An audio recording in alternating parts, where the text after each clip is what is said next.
हर हर महादेव। नमस्कार, स्वागत है आप सभी का हमारे यूट्यूब चैनल सनातन सत्य ज्ञान में। सभी को श्री शिवाय नमस्तुभ्यम, जय भोलेनाथ। आज के इस वीडियो में हम जानेंगे एक बहुत ही पौराणिक कथा किसान और भगवान भोलेनाथ की। अगर हमारे वीडियो अच्छी लगे तो प्लीज़ हमारे चैनल को सब्सक्राइब कीजिएगा, लाइक कीजिएगा और प्यारे प्यारे से कमेंट जरूर कीजिएगा। आइए सुनते हैं कथा। गीता में श्री भगवान श्री कृष्ण ने कहा है कि कर्म करो लेकिन फल की चिंता मत करो, क्योंकि कर्म करना ही व्यक्ति के अधिकार में है, उसका फल नहीं। कई बार हम परिस्थितियों के कारण या फिर भावनाओं में बढ़कर कुछ ऐसे फैसले कर देते हैं जिससे हमारा कर्म प्रभावित होता है। आपको कर्म क्यों करना चाहिए? आइए सुनते हैं भगवान शिव और किसान की कथा। एक बार भगवान शंकर पृथ्वी वासियों पर बहुत ही ज़्यादा कुपित हो गए और माता पार्वती को साक्षी मानकर संकल्प किया कि जब तक पृथ्वीवासी नहीं सुधरेंगे तब तक वे शंख नहीं बजाएंगे। देव जानते थे कि शंकर भगवान शंख बजाएंगे तभी बरसात होगी। इससे घोर अकाल पड़ गया। पानी की एक बूंद तक नहीं बरसी। धरती पर त्राहिमाम मच गया।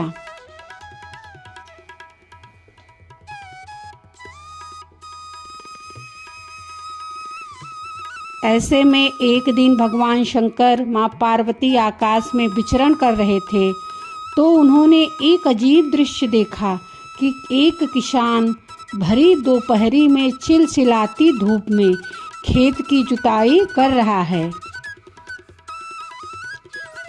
पसीने में नहाया मगर अपनी ही धुन में बहुत मगन। जमीन पत्थर की तरह सख्त हो गई थी, फिर भी वह जी जोड़ मेहनत कर रहा था। उसकी आंखों में आत्मविश्वास था और पसीने की बूंदों से उम्मीद टपक रही थी। भोलेनाथ व पार्वती बदले हुए वेश में आकाश से नीचे उतरे और उससे कहा, अरे भाई, तू क्यों बेकार का कष्ट कर रहा है? सूखी बंजर धरती में केवल पसीने बहाने से ही खेती नहीं होती। किसान ने हल चलाते चलाते ही जवाब दिया, हाँ, आप बिल्कुल ठीक कह रहे हैं श्रीमान, मगर हल चलने का गुण भूल न जाऊं, इसलिए मैं हर साल पूरी लगन के साथ जुताई करता हूं।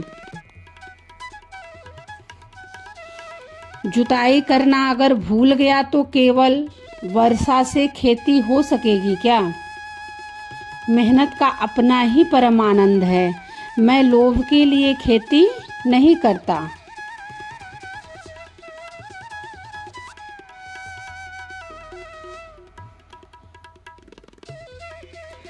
किसान की बात सुनकर महादेव को भी लगा कि मैं भी तो परम आनंद की अनुभूति के लिए ही शंख बजाता हूँ।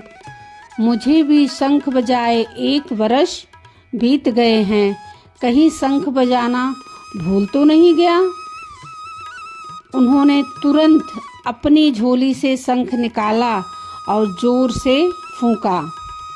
चारों ओर बादल की घटाएं घुमड़ पड़ी, बिजली चमकने लगी और जोरदार बारिश भी होने लगी।